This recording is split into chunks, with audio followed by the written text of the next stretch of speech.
Tonight we do not assemble for a lesson, but for a gentle journey into a way of seeing. A way that Galileo Galilei once lit like a small lantern against a vast night. We travel not to accumulate facts, but to soften, to notice, and to rest inside a clearer hush of understanding. These ideas are not commandments. They are invitations. Invitations to explore what you already know in your quiet bones, and to let that knowing stretch and yawn and find its natural shape. We will move by stories and gentle insights, by questions that do not demand an answer but open a window. We will listen for the small voice underneath the noise, the voice that asks without fear and receives without grasping. If we follow this path, a subtle change may arrive. The world's commotion loosens its grip, and a steadier rhythm appears. Like a star reflected in still water, clarity comes not by force but by calm. Welcome to SleepyPhilosopher, a sanctuary for the mind. You are safe here. There is nothing to fix and nothing to prove. Let the body sink, the jaw soften, and the eyes grow heavy at the edges. If this slow path of reflection feels like home, you are warmly invited to subscribe.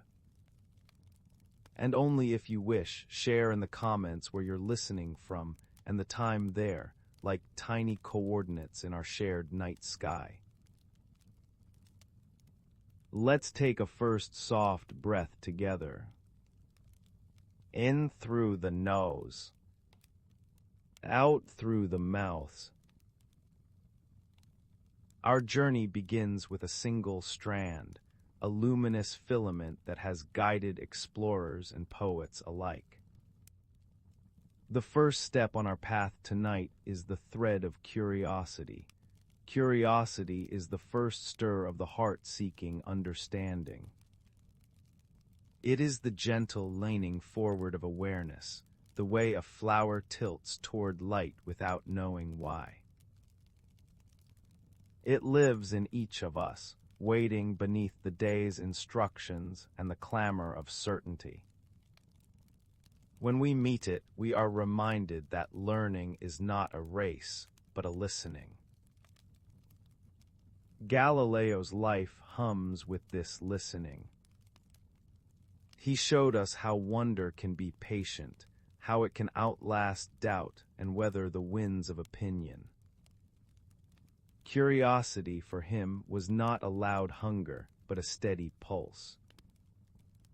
A willingness to ask what is truly here beyond habit, beyond the stories we've inherited. As we settle in, we might imagine curiosity as a soft thread in the hand. We do not yank it. We follow it. Imagine a quiet night, the air cool and the world dim, a small wooden platform open to the sky. A man lifts to his eye a handmade telescope, its glass slightly imperfect, its promise immense.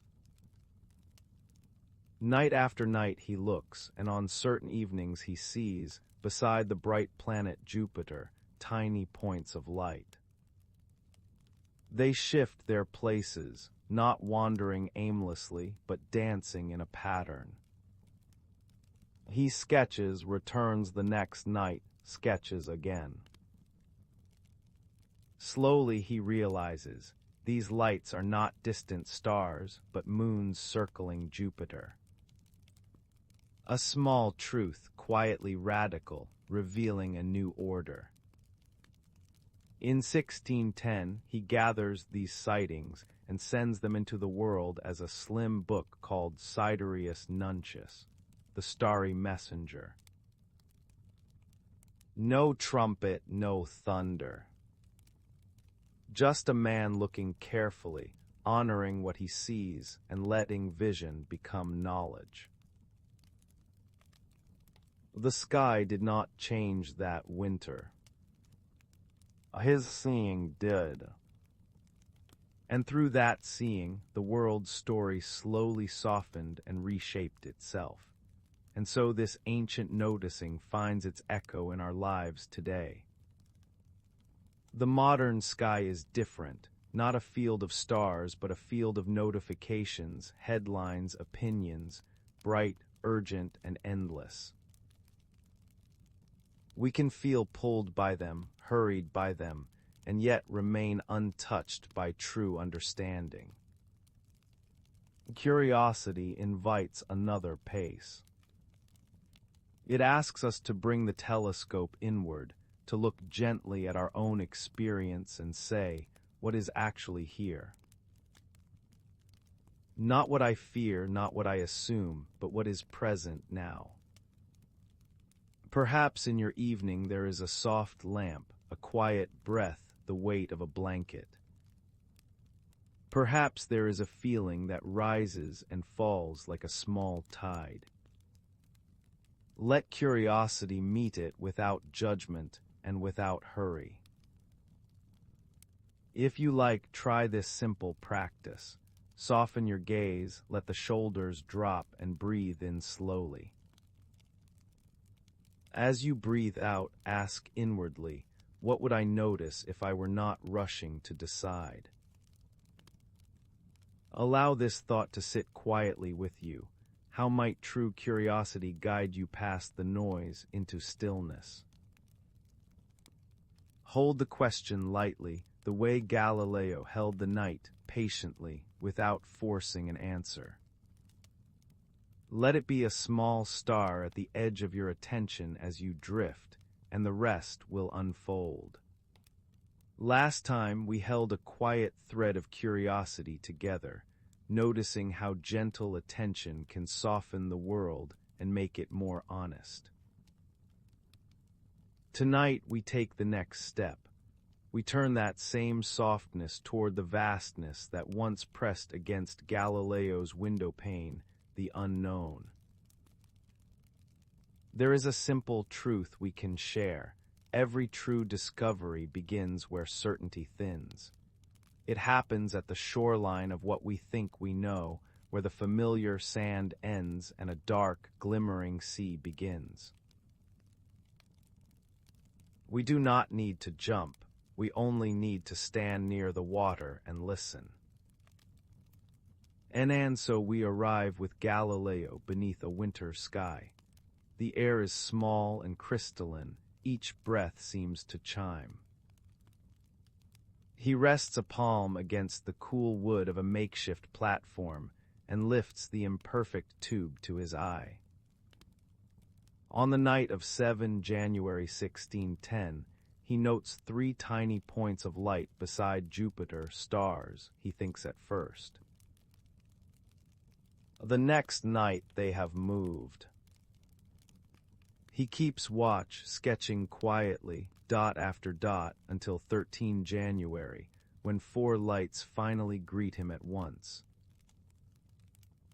Not distant stars, but small companions revolving, patient and sure. Their names, Io, Europa, Ganymede, and Callisto, would arrive later, like whispered introductions carried on a slow wind. But in these early nights, all that matters is the pattern, the humble courage to let the pattern speak. And imagine his pulse. The books of his day had taught a different center, a different choreography. To keep looking anyway is a soft form of bravery. The world does not need to be argued with. It can be met with a lantern of attention and a patient pencil. In the hush, a new vista unlatches, a sky with more room than the maps contained. We can almost hear the small scratch of graphite, the pause of breath, the almost smile when the dots align into meaning. There is wonder here and also a tremor. What if the story is larger than the story we were given? And this quiet turning finds its echo in our lives. We too stand at shorelines, a conversation we have feared to begin, a body asking for rest we have not yet offered, a calling that flickers at the edge of our days, unsure and insistent. The accepted belief might be a family rule, an old self-story, a thought that says, "This is just how I am." But the unknown has a way of tapping the window. It asks only for a look. When we lift our inner telescope, the one we fashioned last time from calm breath and honest seeing, we notice tiny lights near the bright planet of our routines. At first they seem like distractions, random specks. With steady attention, they become companions, orbiting truths that reveal a new center of gravity for our choices. And perhaps your unknown is a change you have postponed, because the map in front of you insists there is no path. Perhaps it is a tenderness you have not yet allowed yourself to feel. Or a question about your work, your love, your belonging.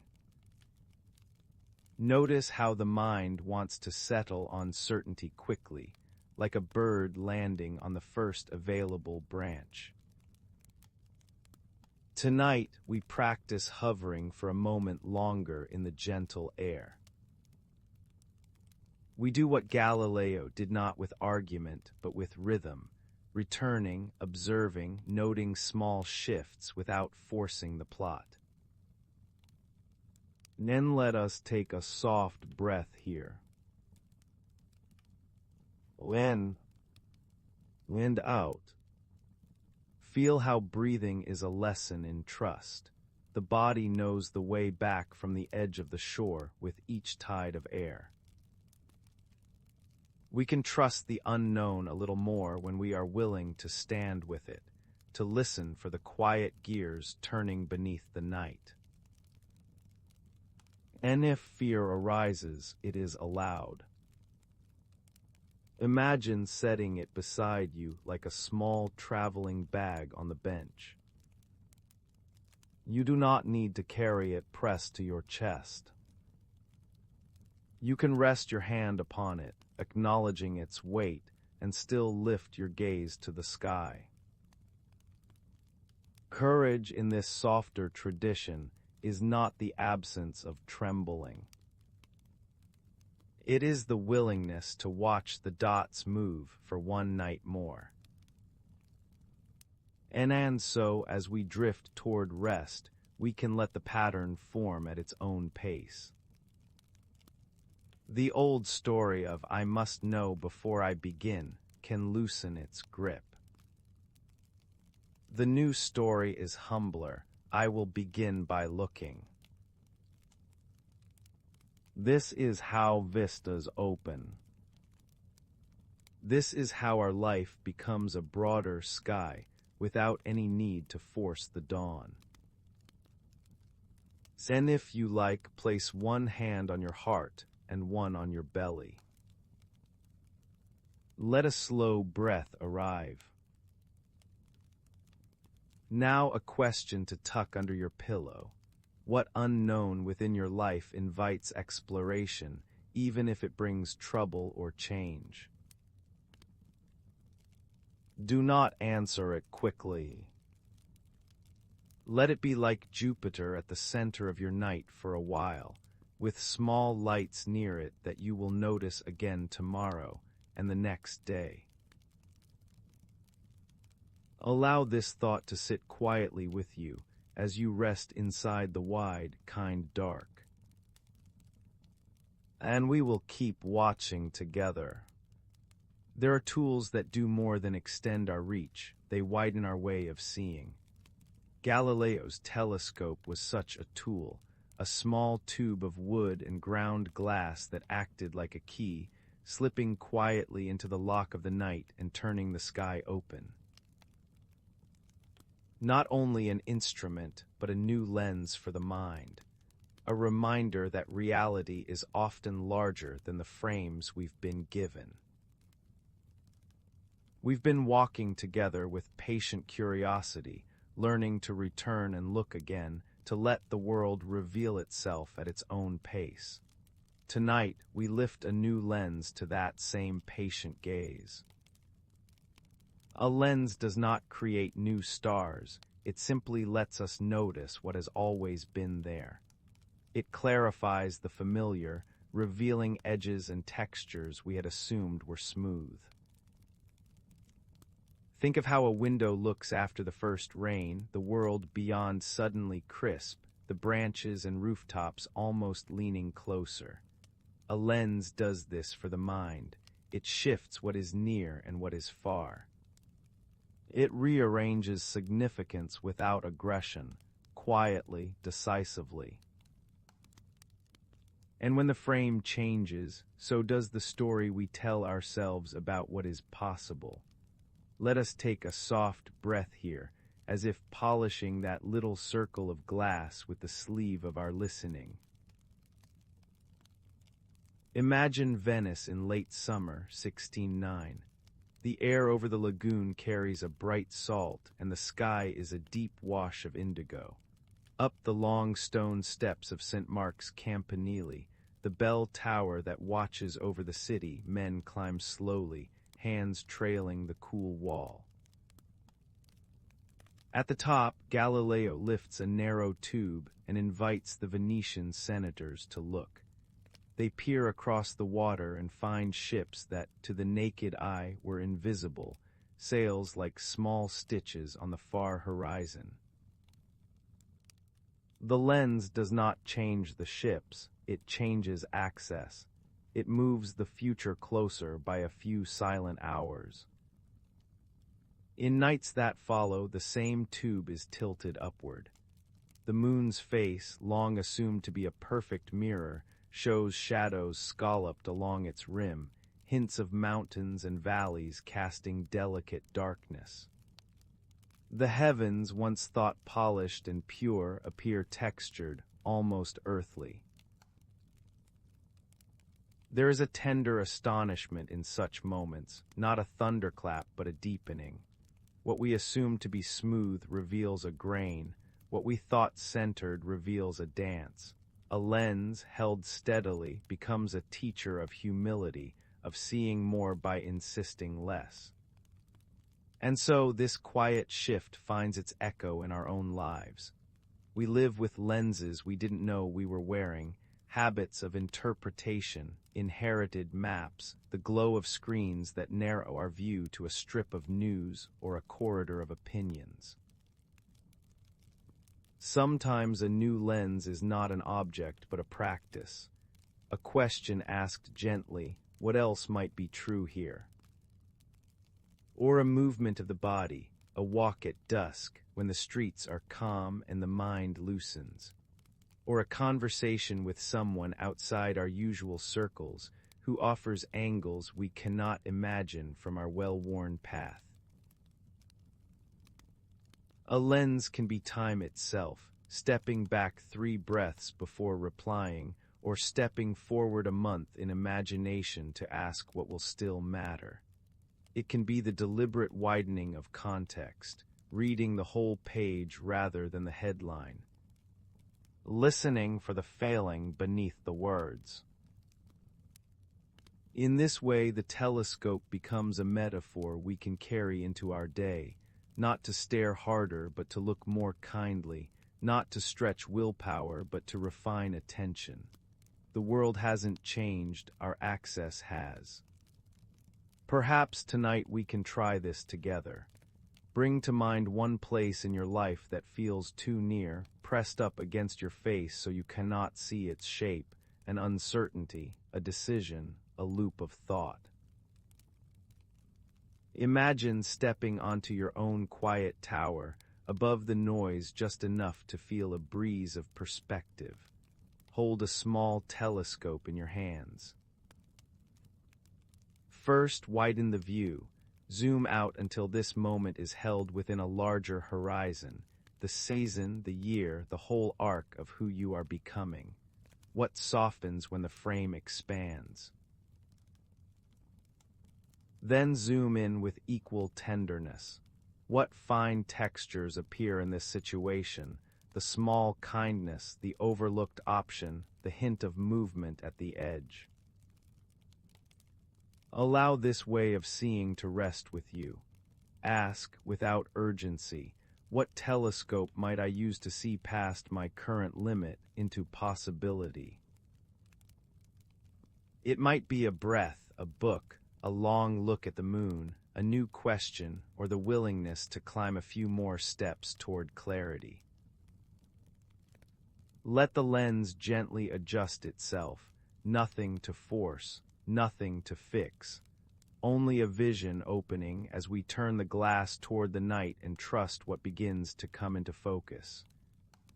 Tonight we turn our gaze to a quiet choreography in the sky, a gentle dance that once seemed like chaos until patience revealed its steps.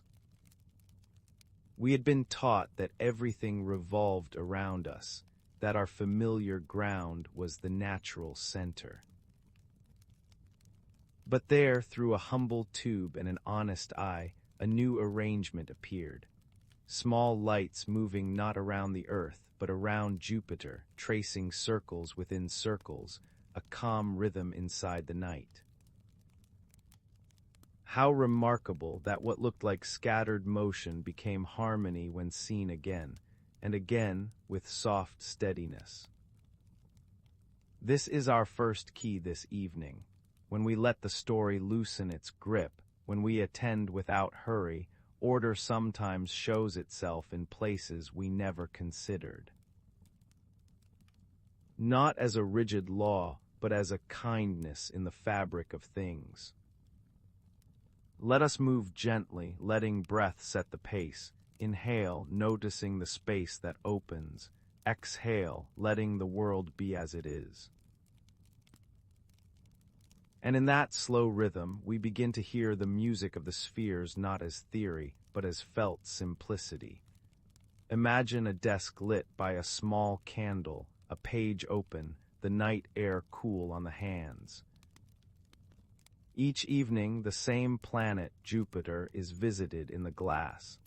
The little companions, points the textbooks had not placed there, shift their positions like beads sliding along an invisible string. On one night they nestle close, on another they span out in a small procession. The hand returns to the page, drawing dots, then lines, then dates. What was noise begins to sound like a lullaby. In time, the pattern earns a name and a place in the story. In a slender book released on March 13, 1610, Sidereus Nuncius, the starry messenger, Galileo shares the news and honors these companions with a title. The Medicean Stars, dedicated to Cosimo II de' Medici. The sky's quiet pulse has been noticed, not invented. He simply listened long enough for the rhythm to speak.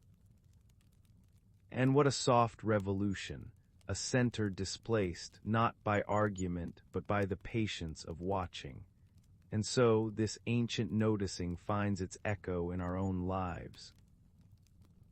Our days can feel like a cluster of moving lights, messages blinking, tasks orbiting, emotions sweeping in arcs, people we love drawing near and drifting away.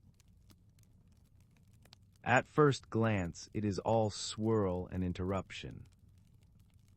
But with the inner lens we have been cultivating, a steady, unforced attention, we begin to sense intervals and returns. Work, rest, nourishment, challenge, release, repair. Perhaps the true center is not our frantic certainty, but something quieter that gravity gathers around. A chosen value, a vow of kindness, a breath that keeps time like a soft metronome. When we stand in that center, the to-do lists and moods and obligations become small moons, each with a path, each more predictable than they felt in the tumult. Not tamed but intelligible, like a mobile gently turning in a breeze. If you like, let us try a quiet experiment. In your mind, place 3 bright points, the concerns that return most often this week. See them not as invaders, but as small moons. Notice their period, which one visits in the morning, which in the evening, which brightens only when you are tired. Now softly choose a center, perhaps your breath, perhaps a single word like kindness or steadiness. Imagine your chosen center giving gravity to the scene. Feel your inhale, the space widening. Feel your exhale, a gentle settling. Allow this picture to remain simple. You do not need to solve the motions. Only witness the dance, as Galileo did with a patient heart. And as you rest, hold this question lightly. Can the perceived chaos in your life reveal an underlying harmony waiting to be seen? Let it sit beside you like a quiet companion, and let your breathing be the music that guides the night.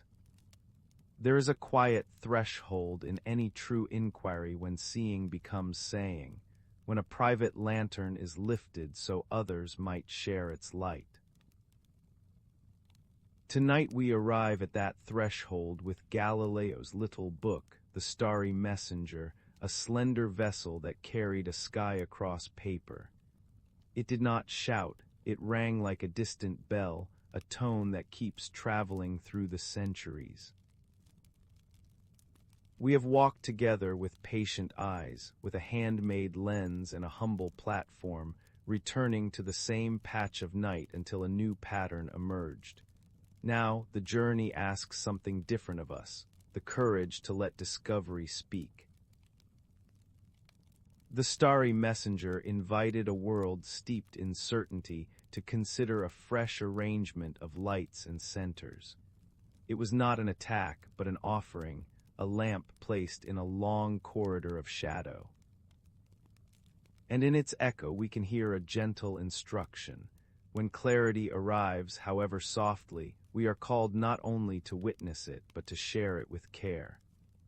Imagine a small Venetian workshop in the spring of 1610, the press breathing like a wooden animal, ink perfuming the room, sheets pinned like pale sails to dry. A man stands near the press, fingers smudged, watching his night skies become pages. On those pages are moons traced near a bright wandering star, their steps sketched across successive nights, the quiet choreography that changed a story. He calls them the Medicean stars, offering a dedication to Cosimo II de' Medici, not as flattery alone, but as protection and passage for a fragile truth. As the first copies are gathered, he must feel the tremor that comes when a private understanding walks out into the public square. Some readers will kindle to it, some will turn away, some will guard the older maps. Still, the pages leave the room like small messengers, carrying not a verdict but an invitation to look again. And so this echo returns to us in our own age, where everything moves quickly and voices crowd the air. To be a messenger of truth today can feel daunting, as if we are asked to shout to be heard.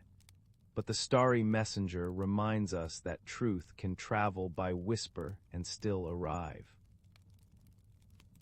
In a meeting where a convenient assumption goes unchallenged, in a family conversation where an old story keeps everyone small, in the private room of the heart where a pattern of avoidance lives. There is room for a simple, steady light. The same soft bravery we practiced at the telescope now becomes soft speech. We do not swing truth like a hammer, we carry it like a lantern, held low and steady, so others can find their footing. We let the evidence of our careful looking speak plainly, and we trust the quiet power of a clear, honest sentence. Let us try a small inner exercise. Picture a hallway within your life, doors along both sides, each door a small domain, work, friendship, health, rest, the way you speak to yourself. Choose one door gently and open it. Step in with a lantern of attention in your hand. Breathe in softly and breathe out more softly still. Ask without urgency, what simple, kind truth wants to be voiced here? What small sentence would bring clarity to this room without wounding anyone, including me? Allow the words to form at their own pace. Perhaps it is a question, perhaps it is a boundary, perhaps it is gratitude that has waited too long. Hold it like a candle cupped in both hands.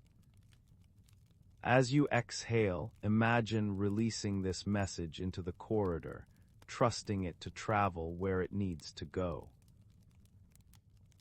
You need not rush, and you need not know how it will be received. For tonight, it is enough to recognize the place where you might bravely shine a new light, offering clarity to shadows, just as a small book once carried a sky into rooms that had never seen such stars. We arrive now at a turning that is both delicate and immense, the realization that we are not the center. Heliocentrism sounds technical, but beneath the term is a soft, human invitation. It whispers that the earth moves in a wider harmony, circling a greater light. And if our planet is not the pivot of the cosmos, perhaps our personal concerns need not be either. This is not a diminishment. It is a deepening humility, an opening of windows. We are not less, we are part of more. Picture the idea arriving not as a trumpet, but like dawn, quietly adjusting the world by degrees. The rooms of thought are the same, yet the furniture of certainty shifts a few inches, and suddenly there is space to breathe. Let us step for a moment into a quiet Florentine room. A table, a lamp, pages carefully arranged. Galileo, in an act of gentleness, does not declare so much as he invites a conversation. In 1632, he publishes a book of voices, dialogue concerning the two chief world systems, where three companions speak: Salviati, Sagredo, and Simplicio.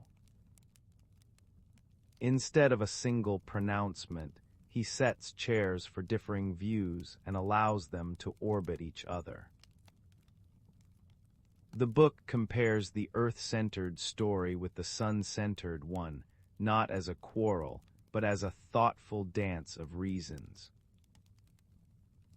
The first printed copy is offered to Ferdinando II de' Medici, a gesture as ceremonial as placing a candle in a hallway so others might see. Imagine him pausing, pen lifted, listening to the hush between thoughts. The world he had watched through glass and patience now rippled through speech, a circle of dialogue rather than a solitary declaration. This is a quiet revolution, a center relocated not by shouting, but by seeing more widely. And so this ancient shift finds its echo in our own lives. How often does the mind arrange its days like a small kingdom with me at the square, and every sound must pass through that narrow gate? We stack tasks, opinions, and worries like tall buildings in a cramped capital. No wonder the winds feel fierce there. Heliocentrism offers a different city plan. There is a wider center, a steadier light we move around, the shared life we belong to, the values that outlast a mood, the living breath that keeps arriving without being asked. When we gently decenter, attention softens. We are no longer the magistrate of every sound, we become a participant in a larger orchestra. The violins of worry can still be heard, but they no longer conduct the piece. Let us try a simple turning. Breathe in and imagine a warm sun suspended just beyond your forehead, a quiet radiance that does not need your effort to shine. Breathe out and picture your thoughts as small planets, each with its path. On the next inhale, feel your body tracing a calm, round orbit, steady, unsurprised by their motion. On the exhale, let those thoughts continue as they will, while you keep your easy curve around the light. Notice what softens when the center stretches beyond the self. A message arrives. It is a moon passing, not a decree. A memory rises. It is a cloud, not a command. The world is still busy, but your place in it has widened. Galileo's gentle defiance was not toward toward an old map of the heavens, it was toward the reflex to cling to being central. His dialogues remind us that a shift of center can be tender, conversational, and patient. We need not force a new truth. We can allow it to find its seat in the room, as he did with his speakers, and let the conversation circle until the better light quietly proves itself. In our era, the self can feel like a crowded harbor, notifications docking, opinions tugging at the pier. Try this, choose a larger center. For some, it may be the breath. For others, a devotion to kindness, to curiosity, to the living earth, to the people we love. Let that be your sun for a time. Then watch how the harbor calms when ships no longer fight to be the port itself. If you listen closely, you might feel a small revolution inside, a turning not of rebellion but of relief. You do not need to be the axis of everything. You can be a graceful traveler, moving with steady rhythm around what truly warms you. As we settle toward rest, allow this thought to sit quietly with you. In a cosmos where even our planet is a companion and not a throne, what would it mean tonight to let your attention orbit something gentler than the ego's demands? Perhaps we can carry this question like a smooth stone in the pocket of the mind. How might considering yourself a part of the larger cosmos soothe the ego's noise? Breathe once more into the spaciousness that answer might open, and let the night do its slow, kind work. There comes a moment in every quiet revolution when the world pushes back.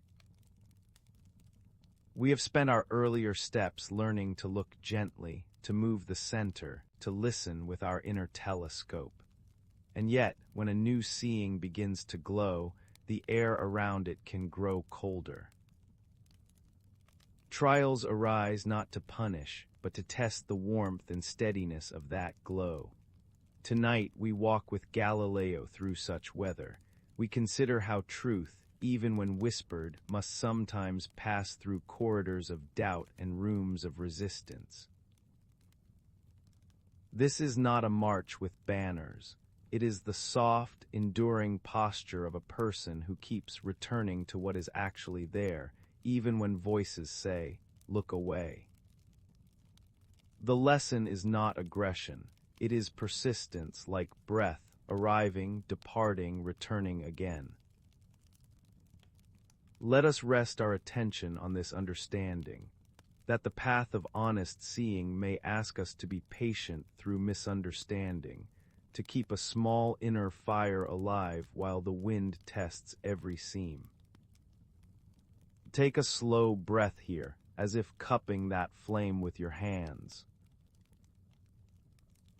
In 1632, Galileo published a dialogue concerning the two chief world systems, a book that set ideas in motion like planets entering a new alignment. Its pages invited readers to weigh competing views, and the tide of attention rose. Then, the summons. In 1633, he stood before the Roman Inquisition, his vision placed upon the scale of suspicion. The verdict named him vehemently suspect of heresy, and he was compelled to recant. Imagine the chamber, stone cool beneath the feet, a table, a quill scratching a forced agreement. The body yields, the mind, however, keeps a longer conversation.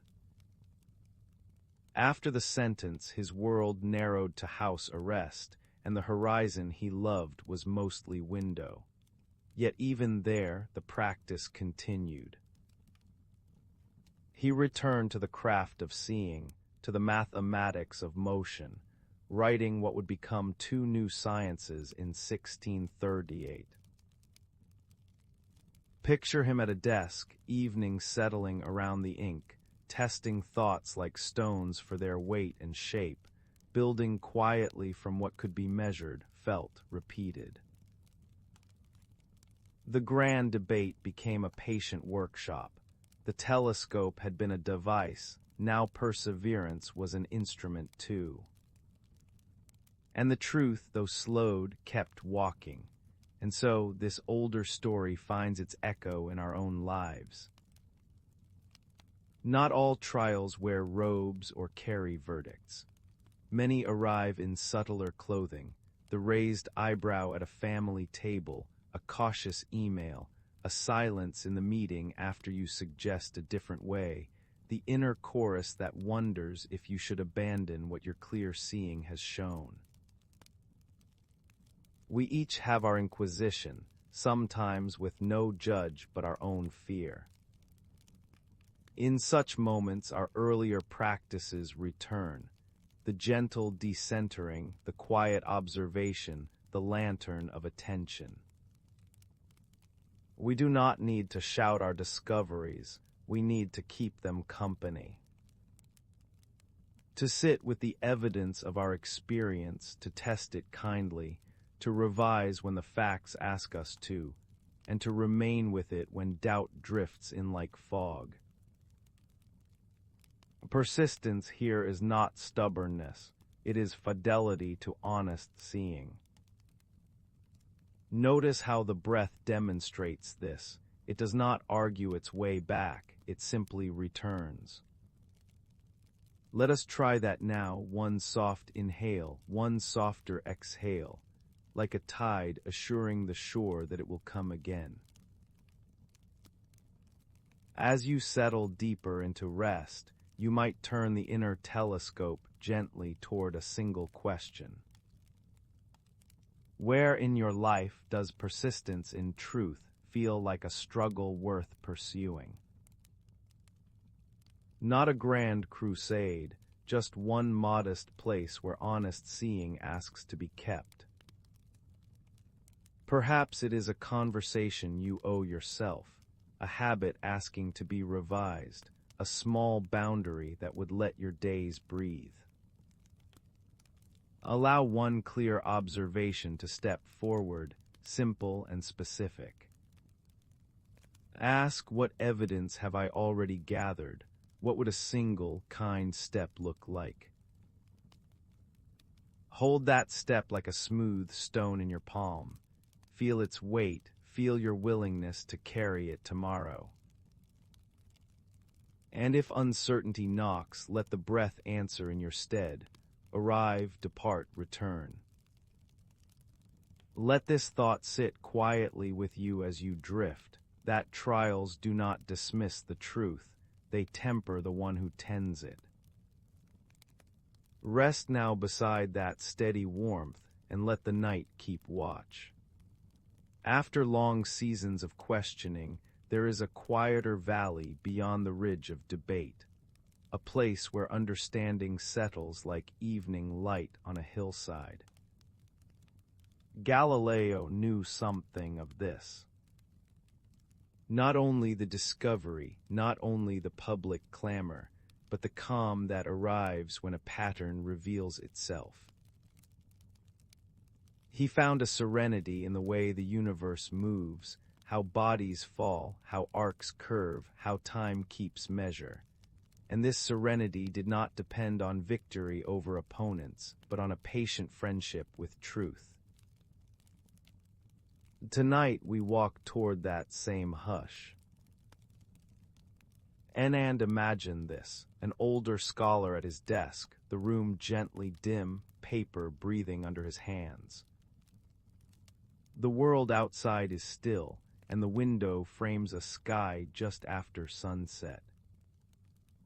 He draws simple lines and dots, tracing how a weight moves, how a stone drops, how a beam bears strain. In those final decades, under watch and limitation, Galileo continued to listen for the music of motion. And even then, in 1638, he offered the world two new sciences, a book of careful seeing and measured thought, written during his house arrest. Do you notice the tone of that? Not a trumpet blast, but an instrument tuned to clarity. The calm cadence of kinematics and strength, the steady pulse of time. And there is a kind of peace in those small certainties. He didn't need the world to be silent to find it. He needed to attend to what was actually there. A pendulum's swing becomes a lullaby. A line on paper becomes a shoreline where the known meets the unknown, and the waves no longer frighten because we see their rhythm. When he held to the grain of reality, the way wood has a direction and stone has a weight, the mind's worry softened. The quarrel faded. The world became a patient teacher again. And so this ancient quiet finds its echo in our own lives. Today the noise of not knowing often vexes us. A flood of messages, a swirl of headlines, a tangle of expectations. We feel the unsettled wind of questions. What if, why now, how will this end? It is tempting to shout at the storm or to demand answers all at once. But there is another way, to embrace knowledge graciously, one clear step at a time, until the waters within us become transparent enough to reflect a star. Then let us take a soft breath here. Notice one thing you truly know about your present moment. Perhaps you know that your body is warm beneath a blanket, or that your breath is coming and going on its own, or that the room is dim and kind. This is not a demand for certainty, it is a gentle naming. Naming without judgment is a kind of science of the heart. It loosens the knot. And when confusion rises, we can make a small model of it, the way Galileo sketched motion. Draw the outline of a problem in your mind. What are its weights and distances? Where does time matter and where does it not? If your mind is crowded by tasks, choose 3 that truly carry weight tonight and lay the others gently on the shore to be gathered in the morning. If a conversation worries you, note 1 simple fact you know about it, perhaps the person's care for you or the shared intention to understand, and let that be your pendulum's steady swing. And there is humility in this approach. We do not claim to know all. We simply soften around what is knowable now. Like the old scholar following the path of a falling bead, we trace one curve clearly, and that clarity is already a kind of rest. In the practice we've been cultivating, patient attention, soft bravery, the willingness to look again, the act of understanding becomes less like conquest and more like tending a small flame. And if the mind feels scattered, try this. Breathe in gently for the length of a slow count, and on the exhale name 1 true thing. Again, breathe in, and on the exhale name 1 next kind step. No performance is required. We return to this like waves returning to shore, each time smoothing the sand of thought. And sometimes serenity arrives not as silence, but as coherence. A few pieces align, and the picture grows kinder. We are not outside the cosmos looking in. We are within its patient order, moving with it. Galileo felt this in the quiet regularity of motion. We can feel it in the steady regularity of breath, in the dependable way evening darkens into night. And so let this question rest lightly within you as you drift. In what way might a quiet understanding ease the daily cacophony? Perhaps it is as simple as knowing where to begin tomorrow. Perhaps it is knowing that rest itself is part of wisdom's method. Or perhaps it is the recognition that you do not have to solve the whole sky, only to notice 1 true star and let it guide your next small step.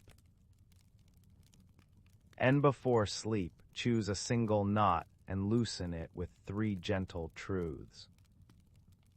Write them down if you like, or say them softly in your mind.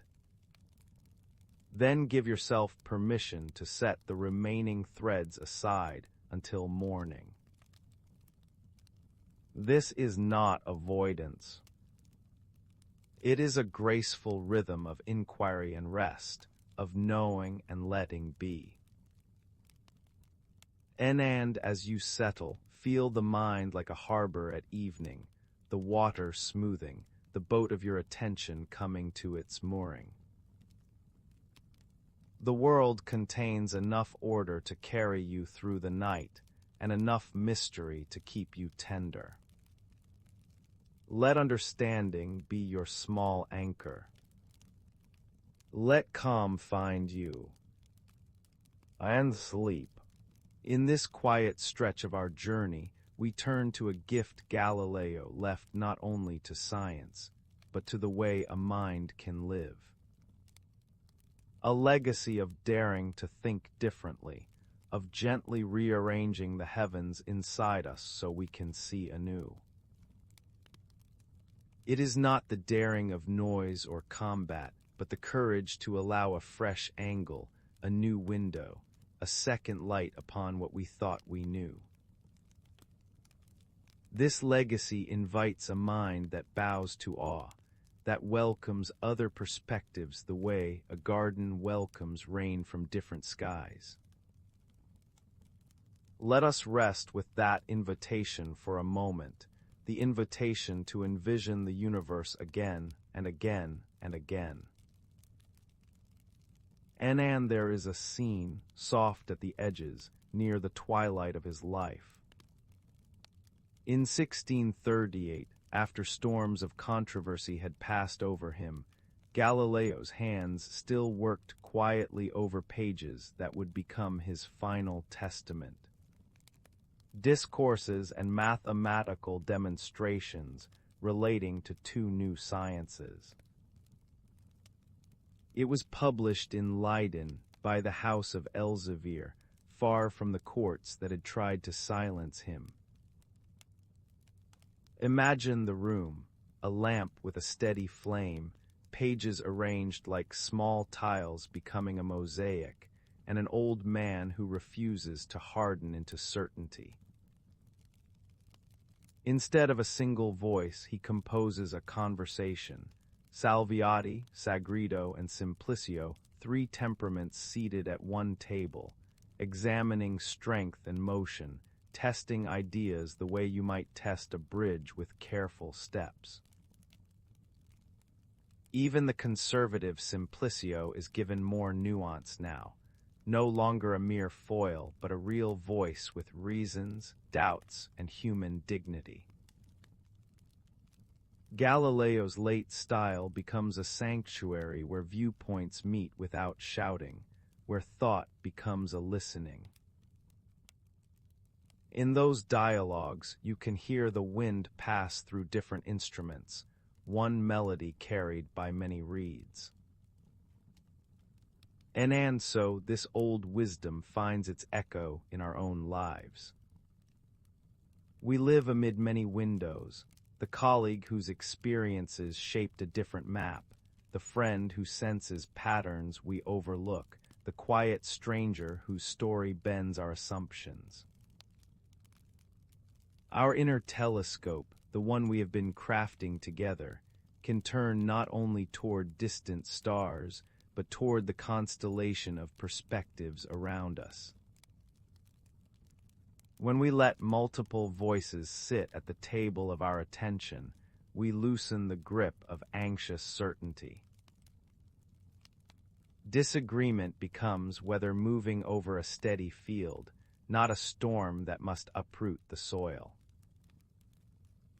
Like a prism, the mind can receive one beam and reveal many colors, each hue adding depth rather than threat. This is soft bravery, to let a view unlike our own arrive and be seen fully, to let it share the breath, to let it speak without rushing to verdict. In daily life, this can be as modest as pausing before we reply, taking one calm breath to let the other's words settle, then asking, what are they seeing that I have not seen yet? In that pause, serenity begins to root. And so, as you settle into this tranquil state, perhaps we can try a small practice. Bring to mind a belief or a tension that has felt tight lately.